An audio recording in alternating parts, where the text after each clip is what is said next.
baay'ee tokko gaddite guyyaa cidha ishee jechuudha. Haa ta'u malee garuu wanti hunduyyuu eeyyama waaqayyoo malee wanti ta'u tokko illee hin jiru.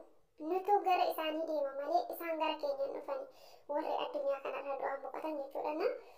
Kanaaf hanga fedhe osoo wanti fedheeyyuu jiraate wanti fedheeyyuu guutee osoo jiraate bakka namni jalaa hir'ateessan namni namaaf guutu tokko illee hin jiru jechuudha. Ashama harka fuudhee hordoftoota maseersituu jirra jirtu bakka jirteetti nageenya waaqayyo isiniif haa baay'atu. Guyyaa har'aa akkuma jalqaba irratti argitanii viidiyoo kana jechuudha. Ijoollee kana baay'een isaan hordofa. Yeroo isaan biyya Arabaa keessa jiran irraa ka'ee jechuudha. Ijoollee kana bira dhugaa dubbachuudhaaf seenaa addaatu jira. Har'a garuu guyyaa gammachuu isaanii arguun hedduu kana gammachiisa jechuudha. Akka nama tokkootitti. Nama namaaf fakkeenya ta'uu danda'anidha. Nama cimoodha jechuudha. Ofirra darbanii nama obboleewwan isaanii jiraachisaa jiran keessaa ijoollee kun nama tokkodha jechuudha. Ijoollee kun haadha isaanii yeroo dhiyoo keessadha kan jalaa boqatte haadha abbaan isaanii ijoollummaatti akka irraa boqatedha kan dubbatan jechuudha. Biyya alaa keessa turanii haadha isaanii seeraan jiraachisaa turanii biyya keessatti jechuudha. Yeroo haati isaanii dhukkubsattee yaalanii achiis fayyuu fi dadhabdee lubbuun haadha isaanii jala dabarte jechuudha.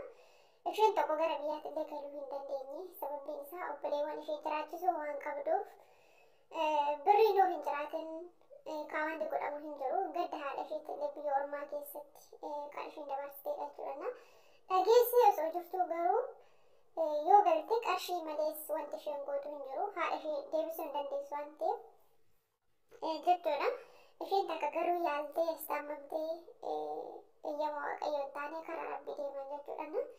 Amma inni hundumtuu darbee jira garuu cimminaan ijoollee kan irraa biraaddeeni. Maaliif yeroo baay'ee namni gaafa namni cinaa isaanii hin jirre meeqatu maqaa maatii isaanii nyaata. Jechuudha. Yeroo baay'ee akkuma argaa jirru xiqquma ishee haadhiif abbaan isaanii yoo gaafa wal lolanii bakka waanuma xiqqoodhaaf abdii muratanii jechuudha. Yookiin akka bira gaafa ijoollee isaan godhan jechuudha. Naaf hin tolle miidiyaa irratti waa hedduu kan argaa turre.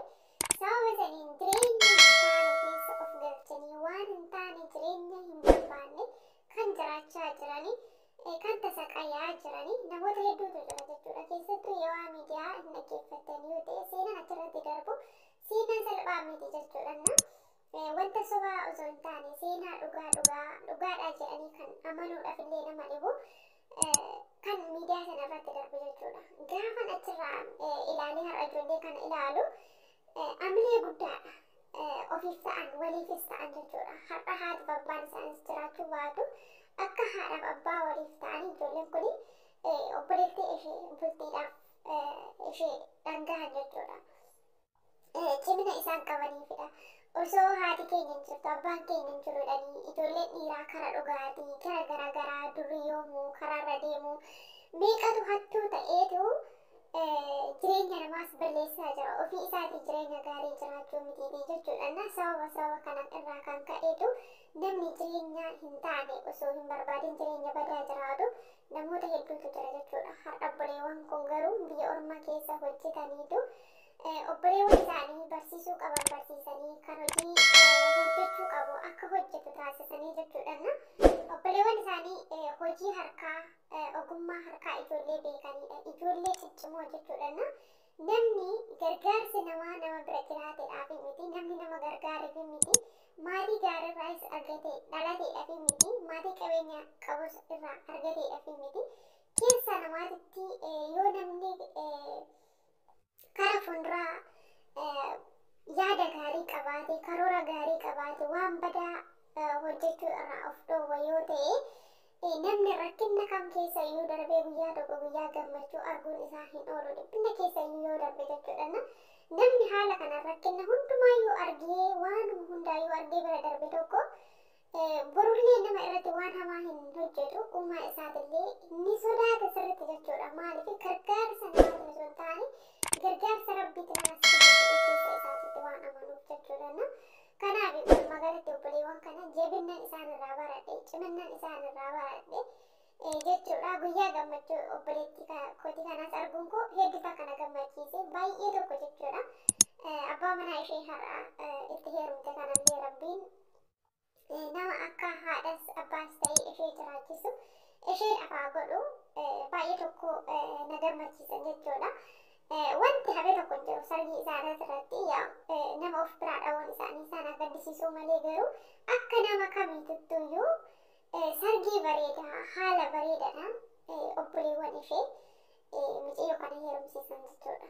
Baay'een ittiin boone sababbiin isaa namni gaafa kaayyoo mul'anni isaa keessa jiru akka nama kamiyyuu hojjetee of jiraachisuu ni danda'a jechuudha. Ko'aas yoo ta'e ko'ummaas yoo qabaate of jiraachisuu ni danda'a jechuudha. Inni guddaan sammuu keenya erga ta'e wanti hundiyyuu namni erga karaa rabbii deeme nama san deebisuu hin dandeenyu. Nuti achi deema malee namni sun gara keenya dhufuu hin danda'u.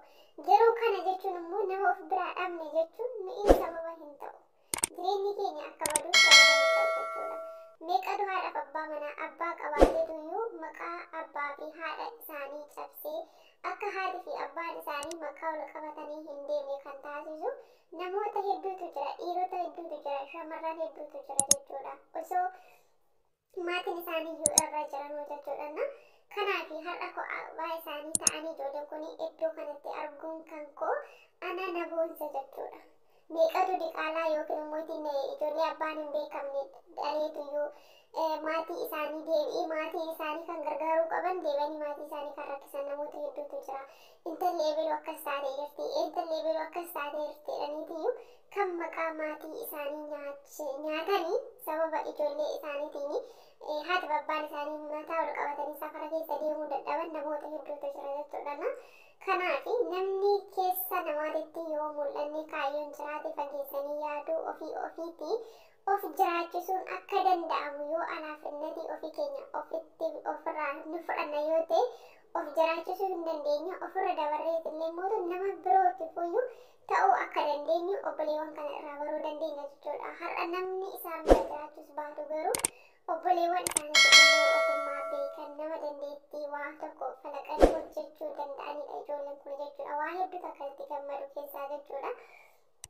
Kanaafidha nuti jireenya keenya keessatti namni sababa nuuf ta'uu hin danda'u. Akka nuti bannuufis namni sababa nuuf ta'uu hin danda'u. Akka nuti of jijjiirruufis namni sababa nuuf ta'uu akka hin dandeenye ijoollee kana irraan baradha jechuudha. Inni guddaan kan abdachuu qabnu waaqa keenyadha, uumaa keenyadha. Kan yeroo kamiyyuu nutti hin jijjiiramne, kan yeroo kamiyyuu haalaaf amala keenya ilaalee yoo nama fakkeenya yoo kennineef nutti dhiyaata. Yoo nurraa dhabe garuu guyyaa tokko nutti jijjiirama jechuudha. Waaqayyo garuu gaarummaa isaatiin nu jaalata jechuudha. Akka nama kamiitittuyyuu nuti jijjiiramuudhaaf hojjechuudhaaf iddoo badaa irraa deemuu irraa of dhoowwina yoo ta'e bakka gaarii gahuu dandeenya jechuudha. Yeroo maal dargaggoota meeqatu karaa gubbaa deemee hojii dhuunfaa isaanii hojjetuu dhiisanii jechuudha. Kiisii namaas kan seenu meeqatu jira. Kanatu namoota hedduutu jira jechuudha.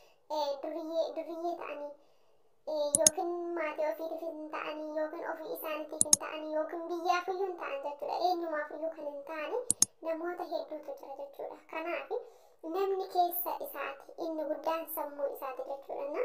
Kan waan gaarii akka yaadu isa godhu sammuu isaati, kan waan badaas akka godhu sammuu isaati jechuudha. Yeroo baay'ee chaanala isaanii nan hordofa.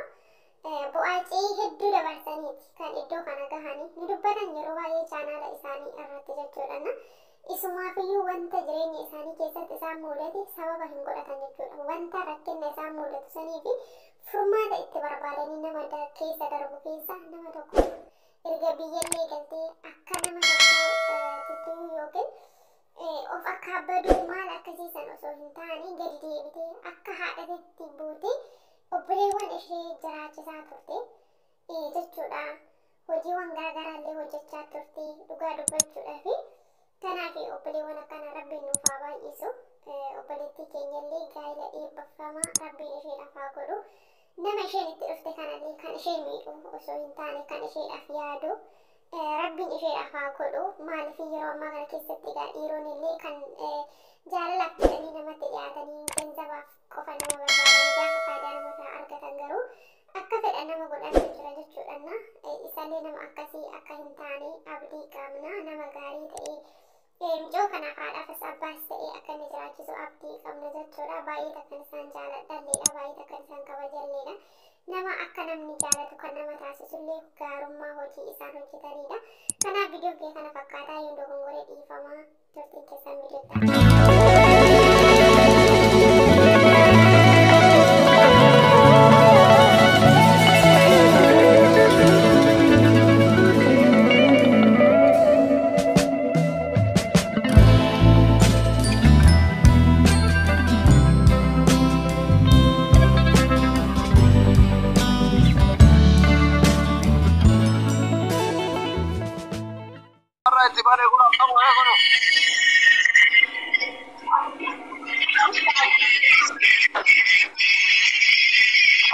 Amangiru.